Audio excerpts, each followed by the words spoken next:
Good morning. Good morning. So my name is Olivia. I am the founder of the Dietitian Lab. Especially when it comes to postpartum and we want to kind of lose weight a bit, and we can really struggle with, doing the calorie deficit and eating all the right foods and still feel like we're stuck. This is the real struggle because you go to your GP and your healthcare professional and they'll do blood test results and they'll say you're fine. And actually they're not digging deep enough. When we're stressed or we're sleep deprived, we reach for the sugary, sweet treats. I don't know if you know when you just have like a few things of milk chocolate.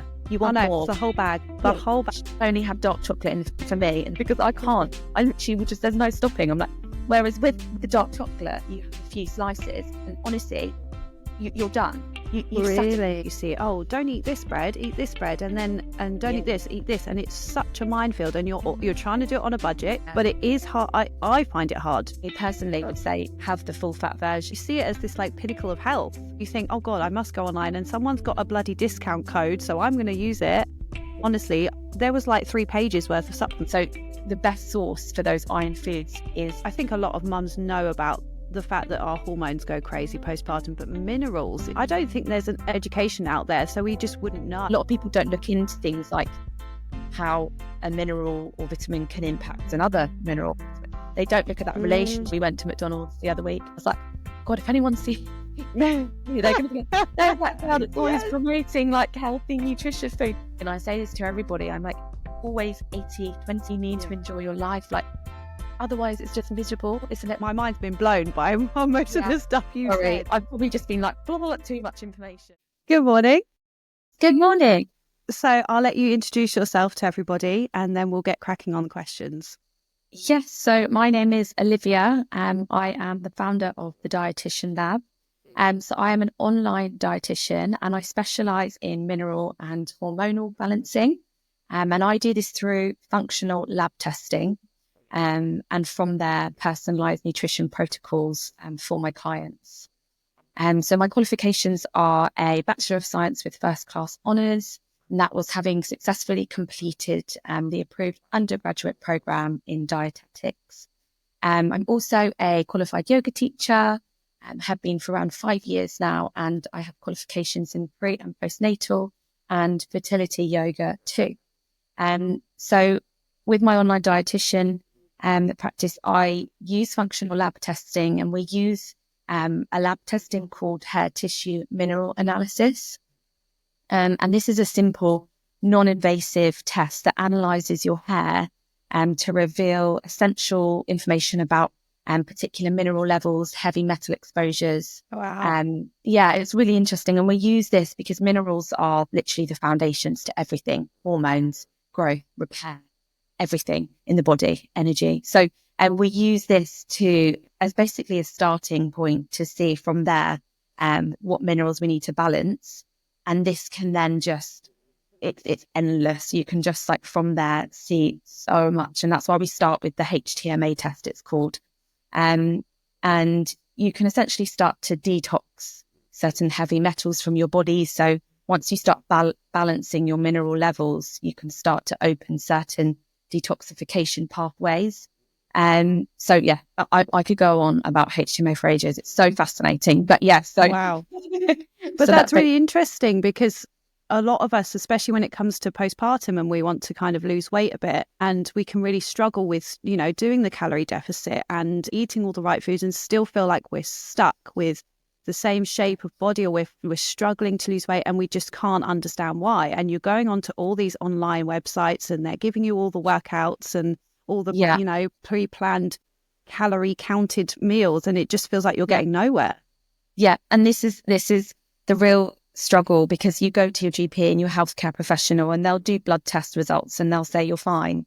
There's nothing showing up. This is normal. This is a normal symptom that you'll be experiencing. And actually they're not digging deep enough. And it's so hair tissue mineral analysis, you can see what's been going on in your body at a cellular level for the last 3 to 6 months. Wow. Whereas a blood test will show what is happening in that moment in time, if that makes sense. So it's very much a snapshot of, so say you've had a really stressful morning and lots of things and you've eaten certain things or, you're uncertain, it can show a snapshot. And obviously blood testing is great. And we use blood testing as well alongside HTMA. But HTMO is where you're really going to get the overview, and you're going to dig deep on a cellular level at what is actually going on in your body. So a lot of the time, for example, like a zinc deficiency or some certain deficiencies won't actually show up on a blood test. You do your hair tissue mineral analysis and you'll see, wow, my zinc is really low, or calcium is really high. And we look at ratios with minerals, because one mineral will offset another mineral, and so on and so on. So they work, they're essentially like the spark plugs that power your body's functions, like all your body's functions. So once like one is out of whack, it can really sort of, set off almost like the domino effect of other ones. So they're really, really important, and it's just fascinating to see. And then you're able to help people, and that's really empowering for them as well, to be like, absolutely, wow, I've been told by a healthcare professional that my symptoms, like my PMS symptoms or my hair loss or my weight gain and struggle to lose weight, is just normal. Actually, it's a mineral imbalance, and then that will cause a hormonal imbalance, and so on. So yeah. Wow. Yeah. And in terms of hormones, someone says here, how can I rebalance my hormones postpartum? My emotions are all over the place. I mean, I know that postpartum, I found that I just couldn't get control of my emotions. And I know that's completely natural postpartum, but I also know that your hormones just take a massive drop. Mm-hmm. And is that something that we can manage through food or drink, or something that we obviously don't have to spend a fortune on, but that we can do at home? Yeah, of course. So yeah, as you said, your hormones can change rapidly, and they can take up to like 6 months for some people to get back to the level they were pre-pregnancy. And so during this time, there are things that we can do. So for example, your progesterone will start to drop. So you can start to include certain foods, and that can be things like dark leafy veg. That can be things like pumpkin seeds, like sprinkling pumpkin seeds on top of your foods. And there's loads of different things that we can do, and things. A lot of people online will say go and get a supplement, like and that's still, it's still good, but food is always better. So food first, I say. Yeah. Always have the food and the nutrients from the food. And then from there, then you can start, if you feel like you're struggling to get certain foods in and it's all a bit too much, obviously, once you've given birth, you do sort of neglect yourself, don't you? Yeah, you sort 100%. And so if you don't have the time, that's when supplementation can be helpful. So what type of supplements would you recommend? So I would so there's lots of different supplements you can buy, like a postnatal multivitamin. And I tend to stay away from the multivitamins just because, and this is obviously me personally through my HTMA testing, because when we get your testing back, we can actually really see what's actually going on in the body. And some minerals and vitamins sometimes can actually impact other minerals and vitamins. So sometimes when they're all in one, a multivitamin with loads of different things in it, they can actually sometimes be doing more harm than good. So that's why I love doing the testing. But obviously the testing, not everybody can do the testing. So I totally understand that. So if you're unable to do the testing and really look into it, then I would say a good quality vitamin D tablet is essential. And so it's essential things like hormone regulation for your immune function, bone health. And there's loads and loads of evidence on that. And most people should be taking a vitamin D supplement anyway in the UK, especially in the winter months. Yeah, see, I thought vitamin D was just, it's winter, so we don't get a lot of sun. Yeah. And so it's really important. So that is definitely something to be on. I'd always recommend a magnesium. And again, like it depends on it's difficult for me to say, because a magnesium is great. But then for some people, when we look at their HMA testing and their results, sometimes their magnesium, it's difficult for me to say. But if I was saying to the general person, I would say vitamin D, magnesium, and that's fantastic for like calming your nervous system and for helping with sleep, for relaxation, which is obviously really important during those months when cortisol has also started to increase. There's lots of going on in the body. So that's also really important. An iron tablet. So iron it is very good if you're struggling to get those sort of iron foods into your diet are really important again. So you could take an iron tablet or obviously incorporate more iron into your diet, which we can go into later. I love probiotics, but I also love getting them from my diet as well. So there's so many out there. I really do think a lot of things online, they're not tailored to the individual. So it will be very generalized, and it will be, these are the ones that you should take. And I'm not saying they're wrong to take them, but I personally don't know your needs, and I don't know what's going on in your body. And so it's very difficult for me to say this is what you should be on without really digging deeper into your body to see where your levels are at, and how we can really optimize your health and help you. So those are sort of the few of the ones that most people would be on. Yeah, because I know that when I was postpartum and I struggled to have the time to even eat, that I took a protein powder, but it was tailored to women, and it had all the added vitamins and minerals and stuff that you would need, rather than just getting a generic one that was full of crap. Yeah. And I really noticed a difference from just adding the vitamins and minerals in my body that I was obviously not getting at the time. And you just get more energy. But then I do think we tend to reach for, when we're stressed or we're sleep deprived, we reach for the sugary, sweet treats all the time. And in actual fact, once I had like a bag full of jelly babies, I felt great at the time. And then I had a massive sugar crash afterwards. Yeah. Yeah. And whether there's someone actually asks here if there is some like healthy alternatives, but they're going to get that sugar craving fix. Yeah. Yeah. So craving sugar is normal, but when you're going, especially through pregnancy, and it's that little fix. And like you're saying, when we're low on energy, the first thing that we're craving is that sugar. We need that energy and we need it quickly. So we're like, quick. So we're craving all these foods. So one thing I would say, and obviously it's easier for me to say, when you are busy with a baby, I think it's important, if you can, to try and eat regular meals. So don't leave it long enough that you are so starving that you just craving, your body is craving that sugar. So try and have regular meals, even if they're just tiny little snacks, but not the sugary snacks. Obviously the sugary snacks are good, but if you're going to, are okay, sorry, not good, but are okay. But if you're going to have them, make sure you're pairing them with other foods. So when you're when you're on an empty stomach and you're running to grab, say, a chocolate bar, and we eat that chocolate bar, your glucose spike, your sugar spike is going to go sky high. It's going to shoot up, and then it's going to crash straight down again.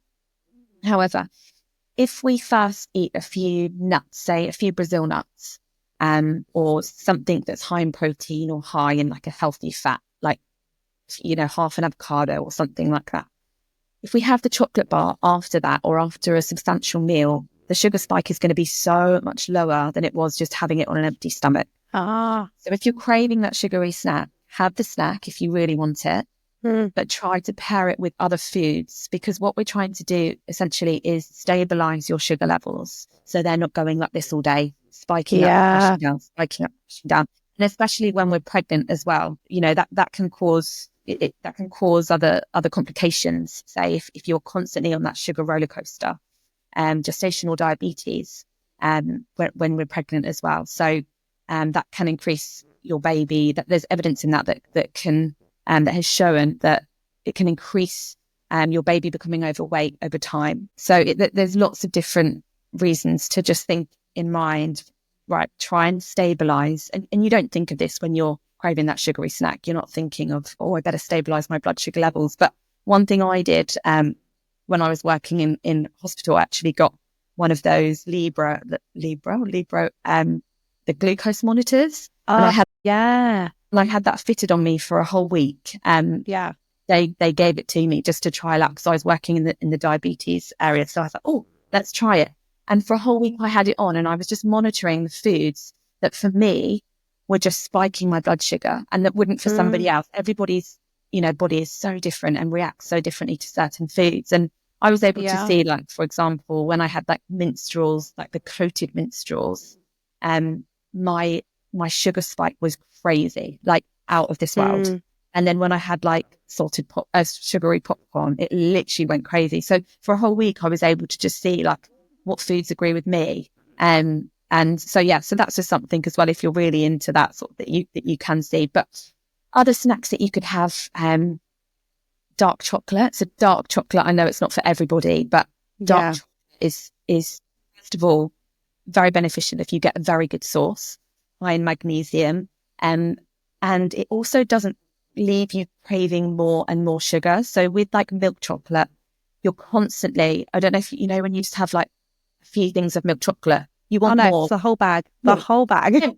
There's no off button. So now I literally only have dark chocolate in, like, for me in the fridge, because I can't. I literally will just, there's no stopping. I'm like, whereas with the dark chocolate, you have a few slices, like a few cubes, and honestly, you're done. You've satisfied it, and there's no other crap or additives in there that are leaving you like craving more. So that's a really good one. But otherwise, you can do things like you can freeze like bananas, like cut up banana slices and freeze those, and you could melt like dark chocolate on top if you're not a fan of just eating the dark chocolate on its own.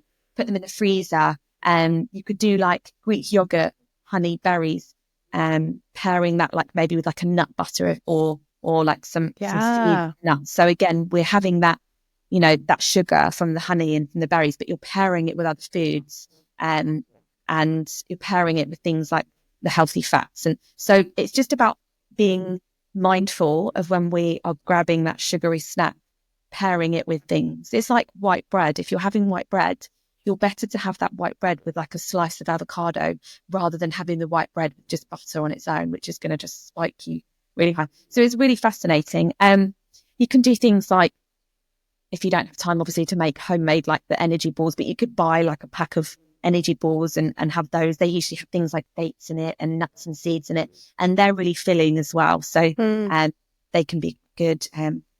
But yeah, for me, like personally, whenever I'm like craving the sweet treat, because I have the dark chocolate and I will have Greek yogurt, but I will put loads of things like added to it, like the healthy fats, protein sources and things like that. So that's what I'd say. I'd just say be mindful of those, and have other snacks that are there ready for you to grab, rather than the sweets right in front of you or the chocolates right in front of you. Have other alternative healthy snacks, even things like those deliciously Ella bars, you know. I know there's still like oats and sugar in them. They will spike your blood sugar, but they have better ingredients in them than, say, a Mars bar, which is going to have sort of 15 ingredients in them. Like deliciously Ella will have like a few of the natural ingredients in them. So just being mindful if you can, obviously. Because someone says here that they want to make healthy food swaps in terms of like, just like you see online now, you see, oh, don't eat this bread, eat this bread, and don't eat this, and it's such a minefield. And you're trying to do it on a budget, you're trying to do it, you know, in Aldi or Lidl, you're trying to keep it cheap. Yeah. But it is hard. I find it hard to do. If I do a healthier food shop, I find it hard to go, okay, how the hell do I keep the budget down? What swaps can I do? What bread do I eat? You know, and it's just what kind of the basic swaps. So for instance, like what bread, you've done chocolate, try and swap with dark chocolate, stuff like that. Or milk, what milks, like you hear this stuff like almond milk's not healthy, and it's such a minefield. Yeah, it's so hard. Even for me as a dietitian, I look online sometimes and I'm like, so it's so confusing and it's really hard. So I would say with bread, swap the white bread, try and get a whole grain or like a sprouted bread or seeded bread, and they don't have to be crazy expensive. I know sometimes taste is very different, obviously. So I love sourdough. I know sourdough can be a bit more expensive, but I literally love it. And you can get cheaper sourdoughs, and they're in big loaves. I get mine from like a farm shop that I go to down the road, and it's like £3 something, and that will last the whole week. But obviously, I don't eat loads of bread, so I understand if people are making sandwiches every day and things like that, it might go very quickly. But if you're just buying in the supermarket, try for a whole grain, try for a sprouted bread. Try and swap if you're having like sugary cereals in the morning. Try and swap that out if you're not a fan of savoury breakfasts, like your eggs and avocado, which I'm a massive, I love savoury breakfast. But if you're not, then just try things like porridge and putting, cinnamon in there and corn, like try different recipes. There are thousands of recipes on porridge. And even if you're not a fan of porridge, I guarantee you there'll be a recipe out there that you'll be happy with. So swapping your breakfast out for a healthier alternative where you're able to add in, more of that fibre, more of the fruit, So getting your vitamins and minerals in. So that's really important as well. I'd say if you're having any like sugary drinks, if you're having things like fizzy drinks in the day, or any sort of squashes, I would try and swap those out. A lot of the time we would drink, if you're having squash through the day, you're most of the time you're drinking that not with a meal, so on your own. So again, that can be spiking your blood sugar. Try and get a good, if you're going to have squash, try and get a good source of squash that again is not full of a million ingredients. You look on the back of an ingredients pack and you see like an endless list of ingredients. Yeah. That's not good. So you're looking for like the most minimal ingredients list if you can. And even trying things like kombucha. Again, I know that's not for everyone, but if I'm ever, I've luckily never liked fizzy drinks really, but if I'm craving something like that fizzy drink, then I have kombucha, and and you can get, again, so many different flavors. So, and then also with water, you can have fizzy water and then, put flavors in, add things like fruit. So instead of having that squash or sugary drink that you're relying on all day, you can do things like, if you're having lots of pasta, again, choose that whole meal option. Choose. So again, we're trying to minimize that spike, that glucose spike. So choosing things like, brown pasta, brown rice. I even have black rice, which is really beneficial. It's got loads of like very high in antioxidants. That's really good for you. But again, the texture is quite different. So it depends, obviously. I'm saying all these recommendations, but if you don't like the foods, then stick with Well, they hit, people say, instead of like a full fat Coke, have a Diet Coke, especially when it comes to like losing weight. But in actual fact, I know that I recently, my partner stopped getting low fat Greek yogurt because it had more sugar in, and actually it was just healthier to get the general stuff anyway. Yeah, this is what I one of my main things is like low fat and diet things. I'm not a fan of them. First of all, you need the fat. You need the fat in being able to absorb different vitamins into your diets, like your fat soluble vitamins like A, D, E, and K. You need fats in your diet. So if you are on a restrictive fat free, that's not good for you in terms of your vitamin and mineral levels. But like you just said, full of sugars, full of additives. So I personally would say have the full fat version if you're going to have something like a Coke or a yogurt, or definitely a yogurt. But like if you're going to have something else, I always say stay away from the diet and the low fat products. They're all tampered with. They, additives put in, stay away from them. That's so interesting, isn't it? And because that's what you'd gravitate to, wouldn't you? Of course. Yeah, 100%. That's, especially if you're trying, once you give birth, if you're not feeling yourself and you're looking at losing weight, that's probably one of the first things you would think, right, let me get in a calorie deficit, or let me get on low weight. And which actually is not, we shouldn't be doing. Like, you've just given birth, like what an incredible thing. And you should now be nourishing your body, like your body is under a huge amount of stress, and it has been growing this other human for the last 9 months. So all we need to be doing is eating and refueling our bodies, refueling our vitamins, our minerals, but eating the right foods as well. So it's very well saying eat what you want, but it's eating the right foods. So cutting out those processed foods, focusing on carbohydrates, a good source, your proteins, your healthy fats. So, I really, really would definitely stay away from all of those, fad diets, those low calorie products. Yeah. At this especially stage, because, someone asked here that they've had major hormone imbalance, especially since their period returned after giving birth, and their breastfeeding has reduced. And I think so many mums that I talk to, when they have their first period, it is really heavy and it's really painful. Is that to do with a lack of vitamins and minerals, or is it? Yeah, it's hard to really say. I mean, it will definitely be all to do with all your hormonal disruptions going on in the body, and that can be very natural. But what we, again, it would have to be looking at the person as a whole and saying what is going on with your levels. Let's test your hormone levels. Let's test your mineral levels. And also when you are losing that amount of blood, like you're losing loads of iron, right? So you also, that is a huge area where, again, when people are under eating and they're not fueling their bodies, and maybe they don't have the time, but or maybe they are trying to restrict their diet a bit more. But when you are going through that process of losing a load of blood, it's like you need to be focusing on your iron foods, take an iron supplement, but do something. Don't just because again, that's going to affect the way you're feeling. It's going to make you feel horrendous, actually. Low on energy, low mood, like irritable. You know, when you're on your period and you're losing, it'll just make you feel like. So it's really important that you're eating those iron foods, and we can get, so the best source for those iron foods is your meats. So obviously, you've had like the red meats are the best source. Like we should be getting all of your red meats, but also pairing your foods correctly. So when you are eating iron foods, you really want to be eating them or pairing them with vitamin C. So I don't know if you've heard of that, but when I say this to people, they're always like, no, I've never heard of that before. No.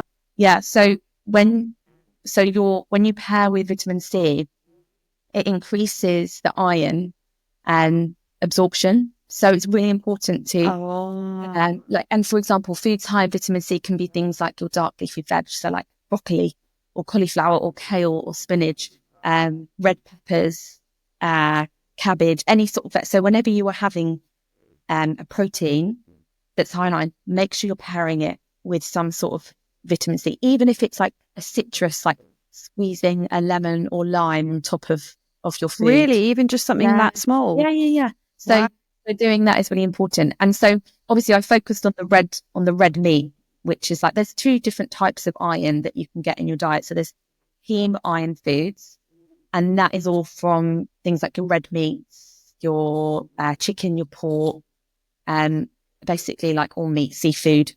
And then your non-heme iron foods are things from eggs and green leafy vegetables, nuts, seeds, whole grain, and also fortified foods. So a lot of food will have that in. So the heme iron foods are absorbed a lot better, which is why red meats and proteins and meats are very good sources of your iron. Yeah. But obviously a lot of people don't eat meat as well. So that's why I just focused on those other sources of iron as well, can be from your green leafy veg. Seeds. So just make sure you're really incorporating them into your diet. Try with every meal to incorporate those in, and then try and pair with a vitamin C as well. So good sources of vitamin C's. And also things like caffeine and foods high in calcium can actually affect the absorption of iron as well. So when you're having an iron-rich meal, try not to have a coffee or tea with it, or wait for at least an hour till you've eaten it. So as a mum, you go straight for the tea or coffee in the morning. Yeah, of course. I've said this before to one of my clients, and she was like, oh my God, she's like, I literally just like drink tea, which is fine, but just be really mindful that can inhibit the absorption.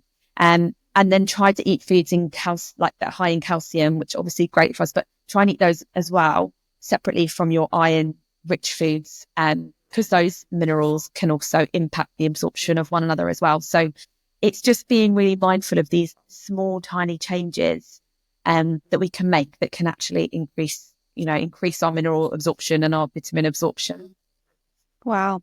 It's so interesting, because when you think about what to eat and everything, and I think a lot of mums know about the fact that our hormones go crazy postpartum, but minerals is something that I don't think there's an education out there, so we just wouldn't know. There's really not. And in the US, minerals are massive. Like there's just really so much in the US, and now in the UK, like there are like more and more people getting into it, but the US is always just ahead of everything with these sorts of things, with like health related things.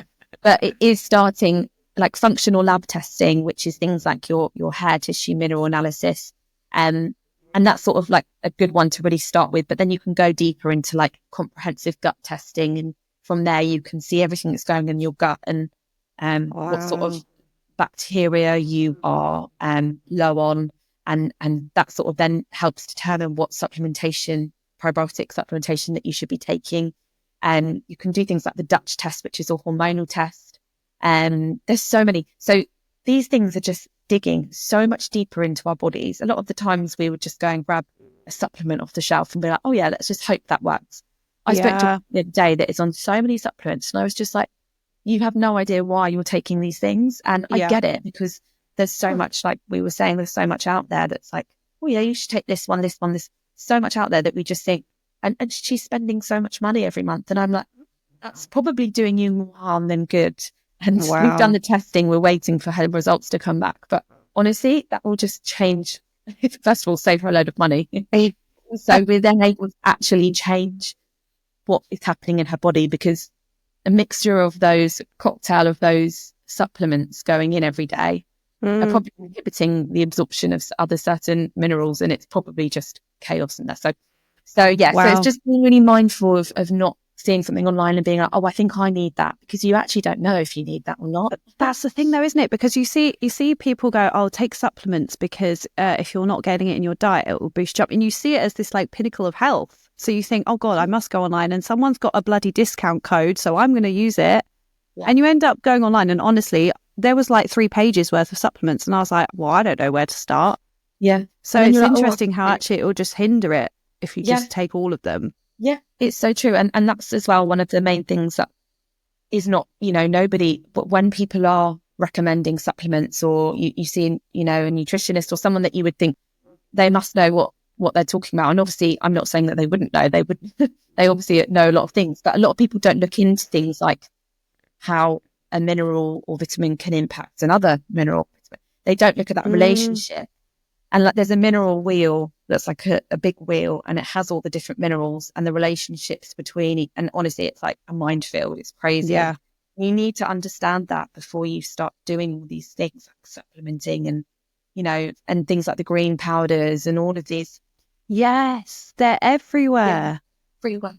I think they're starting to now. I feel like during lockdown, I don't know if you thought this, but during lockdown, they just were everywhere, weren't they? Like everyone was on. It was because everyone didn't want to get sick, I think, and everyone just finally had the chance to think about themselves. Yeah. They couldn't go anywhere. So it was like, I just want to work on my health. Yeah, that's so true. I do think, I know that a few people I know have tried green powders, and they were like, I tried it for like a month and I didn't really feel any different. But I felt like I was doing the right thing because I was putting this green into my body. Yeah. Yeah. And this is where, so there's not a lot of evidence around green powders, and I don't take them. I think always, like I said before, always nutrition first. I personally think they're a waste of money. But what I would say is, if you are waking up in the morning and you're taking that green powder and mentally you feel like you are, you feel healthier and you feel happier, and it sets you up for a good day, then I would actually say it's not doing you any harm, is it? It's not, green powder. So if it's helping you mentally, and especially when you are maybe time poor and you have just had a baby, and these small little things can actually help mentally you feel good, then go for it. If it makes you feel good, I would say do it.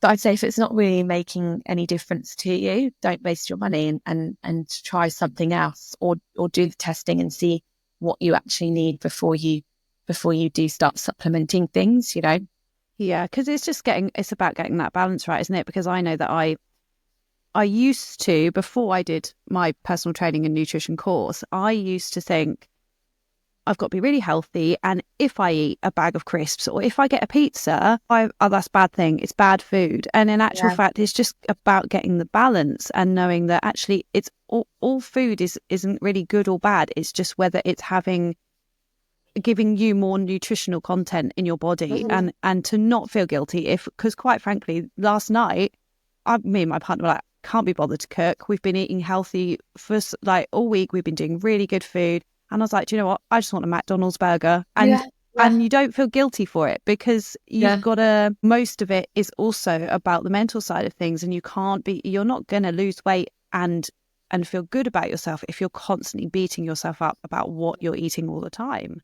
Yeah, I totally agree. And I was laughing to someone about this the other day, because I said, me and my partner did exactly the same. And we went to McDonald's the other week, and we were going through the drive-thru, and I was like, God, if anyone sees they're going to be there's that crowd that's always promoting like healthy, nutritious food. But I totally agree. And I say this to everybody. I'm like, always 80-20. And if you are going through, some of my clients are going through more serious conditions, and then I will say, okay, for a period of time, we're going to do like 95-5 for a period of time, because you do need to focus on your nutrition and we need to sort some things out, because there's certain bloods will say they're at quite dangerous levels. So then I will be more strict. But overall, I will always say balance. Like, and you need to, like you said, you need to enjoy your life. Like, otherwise it's just miserable, isn't it? Like, you need things, but if for the most of the time you are eating a well-balanced diet and, you know, you're moving your body and you're working on stress levels and you're focused on what's going into your body nutrient-wise, then that 10% of time you can go out for those. You know, I go out every week. My partner likes for food out and stuff like that. I don't believe that we should live in a really restrictive world, because like you said, first of all, it's miserable. And second of all, that can then cause just huge outflows of, like, you know, and then I don't think it's sustainable being on a very restrictive diet. I think it's important when we need to at times, and we're going through certain periods in life, illnesses, and, you know, our blood work says something different. But for the majority of people, you know, we should have that 80-20 balance for sure. Yeah. Well, listen, it's been so lovely to talk to you, and my mind's been blown by most of the stuff you said. I've probably just been like, too much information. No, it's great, and I can't wait to rewatch it and take it all in properly. But also want to give you the chance to kind of let everybody know where they can find you, and is it all online or? Yeah, so I'm all online, so everything is remote. You'll find me on the Dietitian Lab on Instagram. And you can message me directly on there. It's probably better than going onto my website. But always, I'm on there literally all the time. And if you're interested in the HTMA testing, again, that is all remote. So it literally, we do all our consultations online like this, and testing will get sent to your house. You do it and then send it off. It's all remote, which is very nice and easy. Wow. And it's a one-off test. So it's a one-off test, and then we look to retest in like 3 to 6 months, because that's normally when we've done the work and you've received sort of the big write-up of the protocol and the follow-up consultation. From there, you'll be able to work on, you know, on your balancing. And from there, we'll be able to really see in around that 6 months, I would say, 6-month mark. Yeah. And then that's a really good way to track as well. And you can really see, I love seeing that, because then you're like, oh my God, this is working. And that's when you've actually got the science there in front of you and the proof that, you know, you're actually working and balancing out. It's a really nice thing, rather than just taking some supplements and hoping they're working, sort of thing. So yeah, absolutely. And then from there we can do other testing if, you know, you're still experiencing other symptoms. So like I said, the comprehensive gut testing, the Dutch hormone testing, but I wouldn't recommend the Dutch testing until we've done the HTMA and the mineral balancing, because they are like the spark plugs and the foundations for our things like our hormones. So yeah. Wow. Well, I will leave it all in the description below so that people can try and find you. And thank you so much for coming onto the podcast today. It's been great. Thank you so much.